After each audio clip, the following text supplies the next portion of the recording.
কেন করিয়েছে সেটা তো বুঝতেই পারছেন।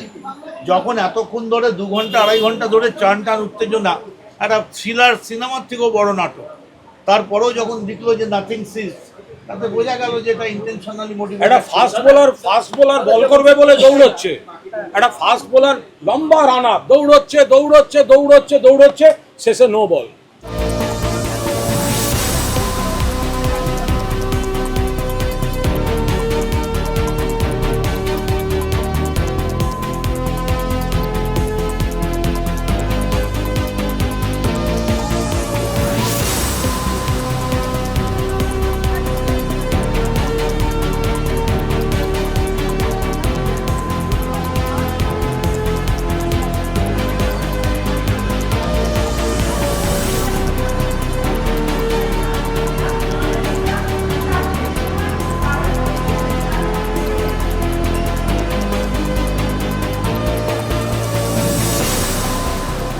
যে দিয়েছে তার অ্যাবসেন্স আমি কি করে আপনাকে অ্যালাউ করবো?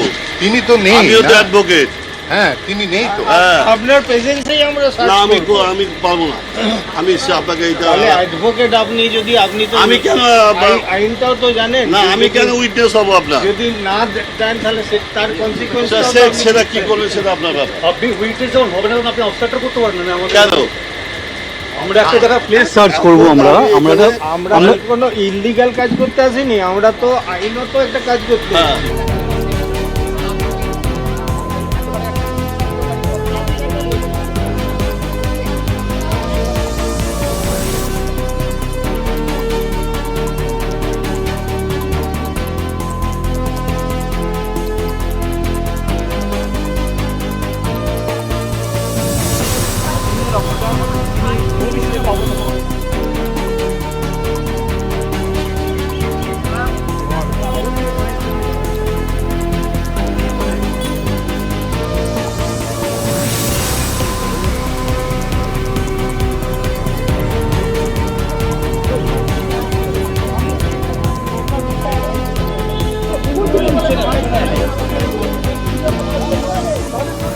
কোনো তথ্য পাইনি, কিছু তথ্য বা কিছু পাইনি।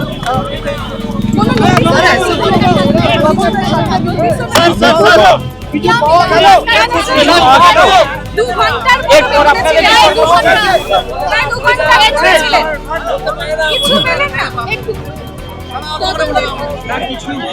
মমতা বন্দ্যোপাধ্যায়ের ক্ষেত্রে কোনো তদন্ত নয়, তারা আমাদের সর্বভারতীয় সাধারণ সম্পাদক অভিষেক বন্দ্যোপাধ্যায়কে কোনো একটি তদন্তের জন্য তার সঙ্গে কথা বলার চেষ্টা করেন।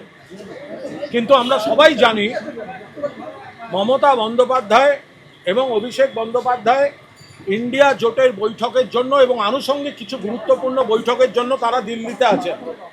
অর্থাৎ মমতা বন্দ্যোপাধ্যায়ের যে কর্মসূচি সারা পৃথিবী জানে, সেটা জানার পরেও সিআইডি কেন আজ মমতা বন্দ্যোপাধ্যায়ের এবং অভিষেকের অনুপস্থিতিতে এলেন, এটাই বিস্ময়কর।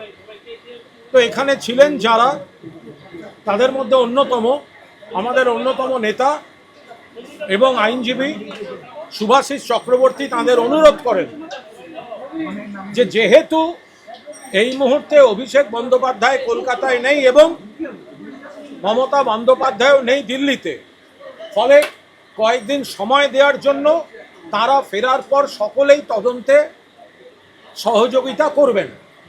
কিন্তু শুভাশিস বাবুর এই অনুরোধ যারা এসেছিলেন তারা শোনেননি। তারা এখানে ঢোকেন এবং পার্টি অফিসে তল্লাশি করেন এবং তল্লাশিতে শুভাশিস বাবু সহ আমাদের যারা ছিলেন এখানে প্রত্যেকে পূর্ণ সহযোগিতা করেছে। সমস্ত রকম তল্লাশির পর দেখা গেছে সিজার লিস্ট শূন্য। সমস্ত রকম তল্লাশির পর সব নথিপত্র দেখার পর দেখা গেছে সিজার লিস্ট শূন্য। এর মাঝখানে আইনজীবী কল্যাণ বন্দ্যোপাধ্যায় এসেছিলেন, বিধায়ক মদন মিত্র এবং আমরা এখানে পৌঁছই যেরকম আমরা আসি, আমাদের সিআইডি তখন ভেতরে ঢুকতে আপত্তি করে, কারণ তল্লাশি চলছে।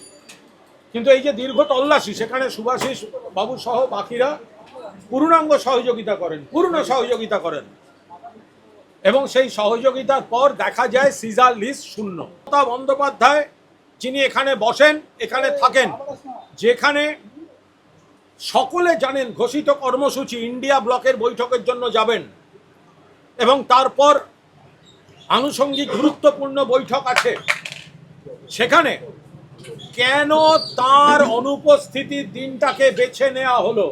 তাহলে তদন্তটা মূল উদ্দেশ্য, নাকি মমতা বন্দ্যোপাধ্যায়ের পোস্টাল অ্যাড্রেসে রাষ্ট্রশক্তি পুলিশ ঢোকাচ্ছে এটা জাহির করাটা মূল উদ্দেশ্য? আর যদি এত তথ্যের, এত ইনফরমেশনের ভিত্তিতে প্রাক্তন মুখ্যমন্ত্রীর বাড়ি তল্লাশি হলো, তার সিজার লিস্ট শূন্য কেন? তাহলে সিজার লিস্টটা শূন্য কেন? হয়তো 1 মাস হয়েছে, নানাভাবে তাকে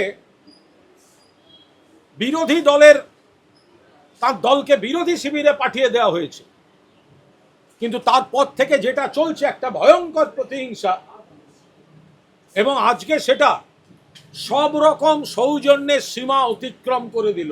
এতক্ষণ ধরে কয়েক হাজার পুলিশ, টান টান উত্তেজনা, একটা মমতা বন্দ্যোপাধ্যায়ের মতো স্ট্যাচারের মহিলার বাড়িতে রেড সারা ভারতবর্ষ পৃথিবীতে দেখাচ্ছে, তারপরে আপনি লিখলেন নাথিং সিজড। নাথিং সিজ মানে নাথিং ইলিগাল, নাথিং ডিসকভার।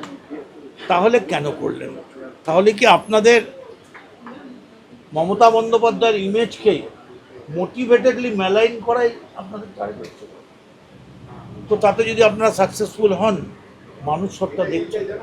আমরা শুধু একটু সময় চেয়েছিলাম, কিন্তু একটা কথা আমি অন রেকর্ড রাখতে চাই, so far this raid was concerned and this investigation, Trinamool cooperated as a whole, এটা অন রেকর্ড আমি বলে গেলাম। এবং এই যা বলা আমাদের সিনিয়র অ্যাডভোকেট এমপি কল্যাণ ব্যানার্জি বলেছেন, সুভাষিস চক্রবর্তী সেও একজন অ্যাডভোকেট, যা বলেছেন করেছেন। কিন্তু আমি খালি বলছি এই হ্যারাসমেন্টটা কি লাভ হলো, কেন করিয়েছে সেটা তো বুঝতেই পারছেন।